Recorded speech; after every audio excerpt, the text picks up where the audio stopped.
¿Qué es el ego? Tema 12, párrafo 1.1. El ego es idolatría, el signo del yo limitado y separado, nacido en un cuerpo, condenado a sufrir y a terminar su vida en la muerte. Comentario. Sin embargo, este yo es lo que continuamente elegimos idolatrar. Un ídolo está destinado a sustituir al verdadero Dios con imágenes que toman la forma de nuestro Creador, que es abstracto y sin forma. Entonces adoramos a los ídolos, tomando su forma como verdad, mientras perdemos el contenido de amor de la verdad. De la misma manera, adoramos al ego en la forma del cuerpo, sustituyendo su ser por el ser de Cristo. El cuerpo se convierte así en realidad para nosotros, el héroe del sueño del ego, como nos dice Jesús en el texto. El cuerpo es la figura central en el sueño del mundo. No hay sueño sin él, ni existe sin el sueño en el que actúa como si fuera una persona a la que hay que ver y a la que hay que creer. Ocupa el lugar central en todo sueño, que cuenta la historia de cómo fue hecho por otros cuerpos, nacido en el mundo fuera del cuerpo, vive un poco más y muere para unirse en el polvo con otros cuerpos que mueren como él. Texto capítulo 27, sección octava, párrafo 1, oraciones 1 y 3. En nuestra locura creemos que este cuerpo moribundo, el cuerpo mortal de Hamlet, es nuestra identidad. Párrafo 1.2. Es la voluntad la que ve la voluntad de Dios como enemiga y toma una forma en la que es negada. Comentario. La impía trinidad del pecado, la culpabilidad y el temor del ego nos aterroriza ante Dios, que se ha convertido en nuestro enemigo mortal, en guerra con nosotros, porque estamos secretamente en guerra con Él. Claramente, esto no tiene nada que ver con el verdadero Dios, sino con la deidad vengativa del sueño del ego. Este pasaje del manual para los maestros describe dramáticamente el sistema de pensamiento del ego de magia, venganza y asesinato. Un pensamiento mágico, por su mera presencia, reconoce una separación de Dios. Afirma, en la forma más clara posible, que la mente que cree que tiene una voluntad separada, que puede oponerse a la voluntad de Dios, también cree que puede tener éxito. Es obvio que esto no puede ser un hecho. Sin embargo, es igualmente obvio que se puede creer que se trata de un hecho. Y aquí yace el lugar de nacimiento de la culpa. Quien usurpa el lugar de Dios y lo toma para sí mismo, ahora tiene un enemigo mortal. Y debe estar solo en su protección y hacerse un escudo para mantenerlo a salvo de la furia que nunca puede ser aplacada y de la venganza que nunca puede ser satisfecha. Manual para los maestros, pregunta 17, párrafo 5, oraciones 3 y 9. Párrafo 1.3. El ego es la prueba de que la fuerza es débil y el amor es temeroso. La vida es realmente muerte y lo que se opone solo a Dios es verdad. Comentario. La fuerza de Cristo es debilidad para el ego, porque es el poder de la unidad perfecta. La fuerza del ego, la verdadera debilidad, es el poder aparente de la separación, de que el mundo da fe. Creemos que somos fuertes porque si estamos aquí, y ciertamente creemos que lo estamos, fue debido a nuestra derrota de Dios. Entonces derrotamos a todos los demás a través de la indulgencia de nuestro especialismo, nuestra retorcida idea de la fuerza. Sin embargo, se nos pide que consideremos si esta es realmente la fuerza que queremos, como en el poema de Helen, Alternativas. Una fantasía de dolor, un sueño de muerte, un grito de agonía, un aliento superficial, tal es el mundo que ves. ¿Es tu elección ser la sustitución de la voz de Dios? Los dones de Dios, página 11. En líneas que ya no son familiares, Jesús nos pregunta directamente al final del texto si es nuestro deseo sucumbir a la tentación del ego de identificarnos con el cuerpo débil, impotente y atacante. La tentación tiene una lección que enseñaría en todas sus formas, donde quiera que ocurra. Persuadiría al Santo Hijo de Dios de que es un cuerpo, nacido en lo que debe morir, incapaz de escapar de su fragilidad y atado por lo que le ordena sentir. Establece los límites de lo que puede hacer. Su poder es la única fuerza que tiene. Su agarre no puede exceder su pequeño alcance.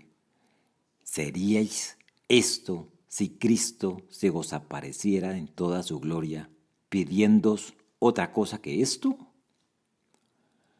Elige una vez más si quieres ocupar tu lugar entre los salvadores del mundo, o si quieres permanecer en el infierno y mantener a tus hermanos allí, porque Él ha venido y está pidiendo esto. ¿Cómo se hace la elección? Qué fácil es explicar esto. Siempre escoges entre tu debilidad y la fuerza de Cristo en ti. Y lo que usted elige es lo que usted piensa que es real. Texto capítulo 31, sección octava, párrafo 1, oraciones 1 y 2, y párrafo 4. Párrafo 2, 1, 4. El ego está loco. En el miedo está más allá del todo.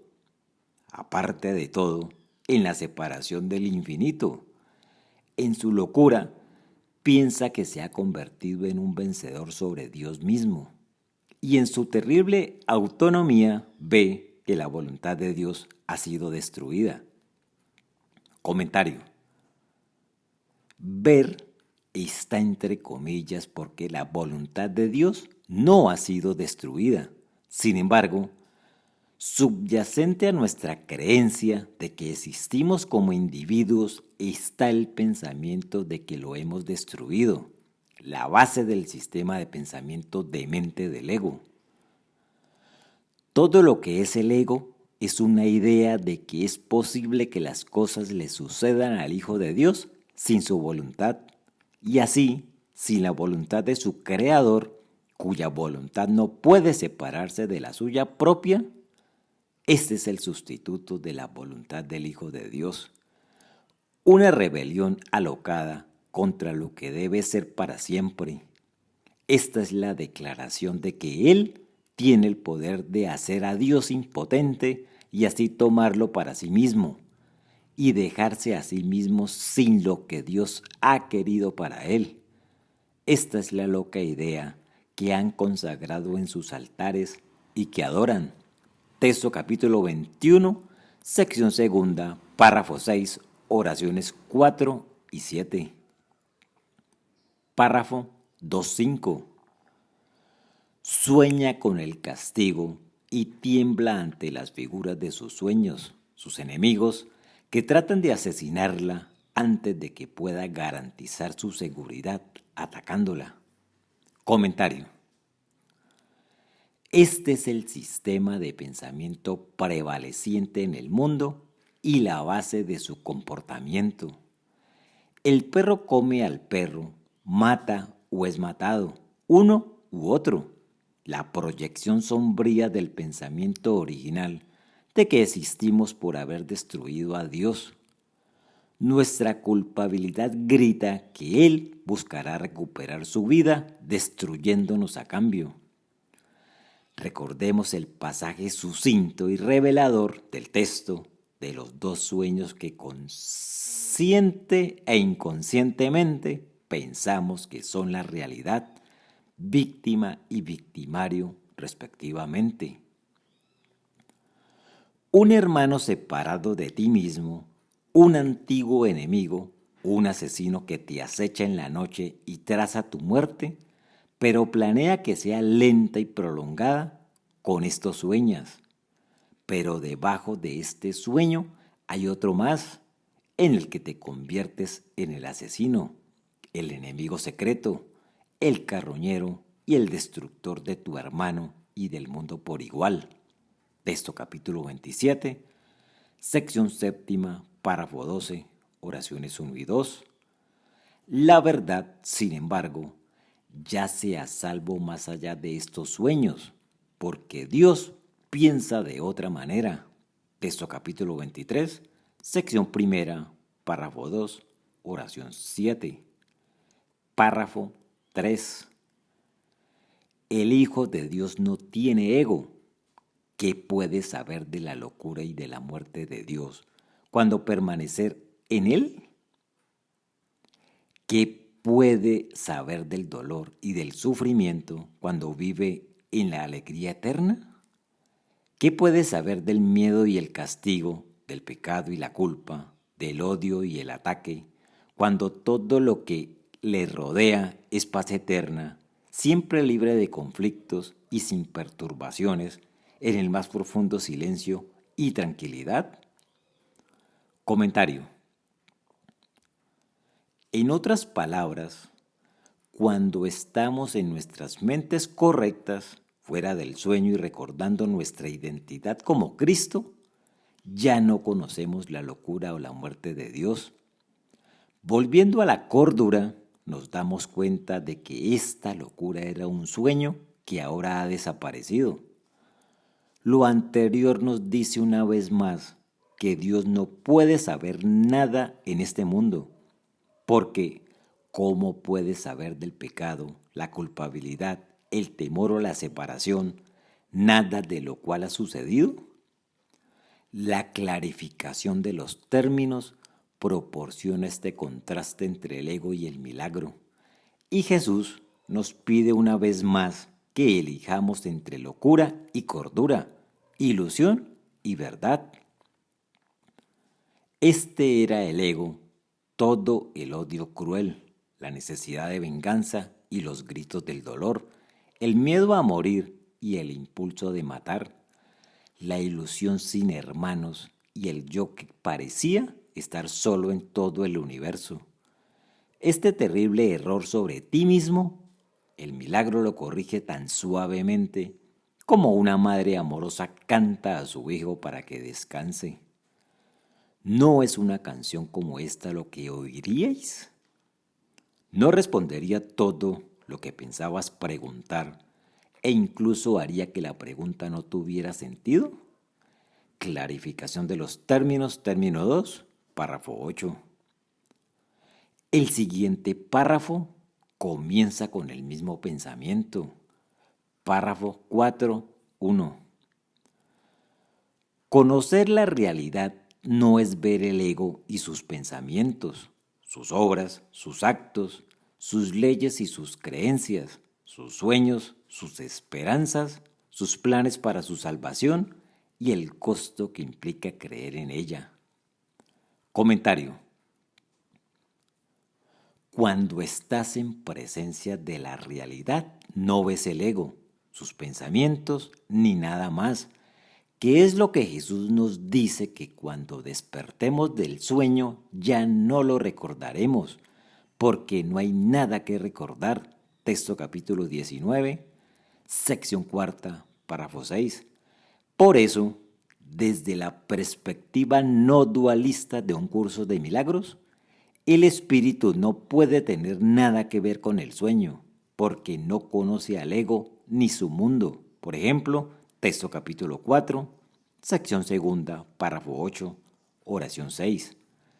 La realidad y el Hijo de Dios como parte de la realidad es literalmente sin ego y aparte de la locura del ego. ¿Cómo entonces puede el ego ser visto y mucho menos reaccionar cuando literalmente no está allí?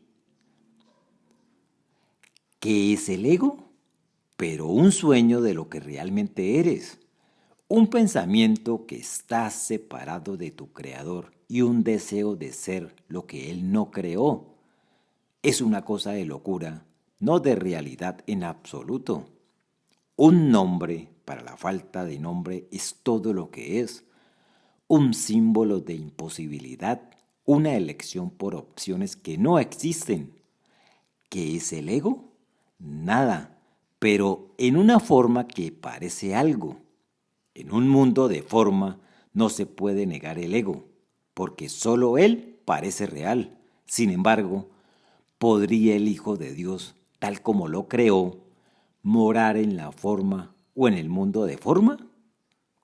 Clarificación de los términos, término 2, párrafo 1, oraciones 4 y 9, párrafo 2, oraciones 1 y 4, párrafo 4.2. En el sufrimiento, el precio de la fe en él, el ego, es tan inmenso que la crucifixión del Hijo de Dios se ofrece diariamente en su oscuro santuario, y la sangre debe fluir ante el altar donde sus seguidores enfermos se preparan para morir. Comentario.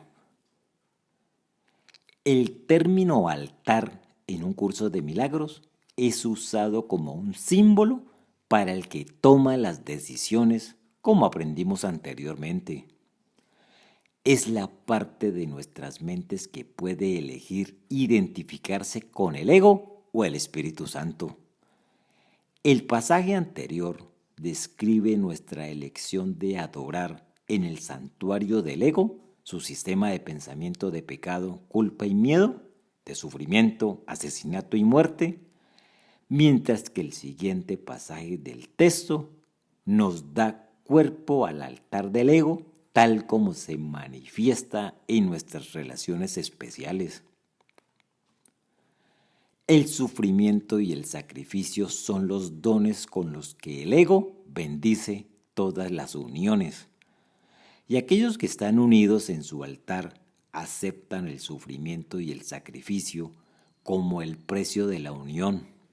En sus alianzas airadas, nacidas del miedo a la soledad, pero dedicadas a la continuación de la soledad, cada una busca el alivio de la culpa, aumentándola en la otra, porque cada uno cree que esto disminuye la culpa en él. El otro parece estar siempre atacándolo e hiriéndolo, tal vez de pequeñas maneras, tal vez inconscientemente, pero nunca sin exigencia de sacrificio. La furia de aquellos que están unidos en el altar del ego excede por mucho tu conciencia de ello. Para lo que el ego realmente quiere, no te das cuenta. Texto capítulo 15, sección séptima, párrafo 9. La sangre fluye libremente en este santuario especial porque representa la crucifixión del Hijo de Dios. Así, cuando Jesús apareció en el mundo, la gente lo hizo parte de su sueño de crucifixión, idolatrando a su Salvador crucificado. Sin embargo, la verdad invulnerable del Hijo inocente de Dios refleja en la forma de Jesús, descansaba en la mente recta del Hijo, esperando tranquilamente su regreso a la cordura. Párrafo 5.1. Sin embargo, un lirio de perdón transformará las tinieblas en luz, el altar de las ilusiones en el santuario de la vida misma. Comentario. Nuestro tomador de decisiones ahora se da cuenta de su error, cambia su mente y se vuelve a la luz del Espíritu Santo. El altar ensangrentado es limpiado del odio por el perdón, que no ve ningún pecado como el amor ha reemplazado el miedo, la guerra de paz y el dolor de alegría. La alegría de la verdad ha venido a iluminar las tinieblas de la ilusión. Todos aquí han entrado en la oscuridad, pero nadie ha entrado solo. No necesita quedarse más de un instante, porque Él ha venido con la ayuda del cielo dentro de Él, listo para sacarlo de las tinieblas y llevarlo a la luz en cualquier momento. El momento que elija puede ser cualquier momento, pues la ayuda está ahí, esperando solo su elección. Y cuando decida aprovechar lo que se le ha dado, entonces verá que cada situación que antes pensaba que era un medio para justificar su enojo, se convierte en un evento que justifica su amor. Escuchará claramente que los llamados a la guerra que escuchó antes son realmente llamados a la paz. Percibirá que donde ha atacado no es más que otro altar donde puede, con igual facilidad y mucha más felicidad, conocer el perdón o conceder el perdón. Y reinterpretará toda tentación como una oportunidad más para darle alegría. Texto capítulo 25, sección tercera, párrafo 6. Párrafo 5.2. Y la paz será restaurada para siempre en las mentes santas que Dios creó como su Hijo. Su morada, su gozo, su amor, completamente suyo, completamente uno con Él. Comentario. Hemos regresado a nuestras mentes correctas, dándonos cuenta de que no hay lugar donde preferiríamos estar, el prerequisito para estar en el mundo real en el que la mente equivocada desaparece, como lo hace su mundo de separación y pecado. Todo lo que queda es la memoria de quienes somos como Hijo único y unificado de Dios, tan santo como su Creador, la santidad misma. Qué encantador se vuelve el mundo en ese instante en que ves la verdad sobre ti mismo reflejada allí. Ahora estáis sin pecado y contemplad vuestra impecabilidad. Ahora eres santo y lo percibes así. Y ahora la mente regresa a su Creador, la unión del Padre y el Hijo, la unidad de las unidades que está detrás de todas las uniones, pero más allá de todas ellas. Dios no se ve sino que solo se entiende. Su Hijo no es atacado sino reconocido. Clarificación de los términos. Término 3, párrafo 8. ¿Qué es el ego? Tema 12. Del libro Viaje a través del libro de ejercicios de un curso de milagros por el Dr. Kenneth Wapnick.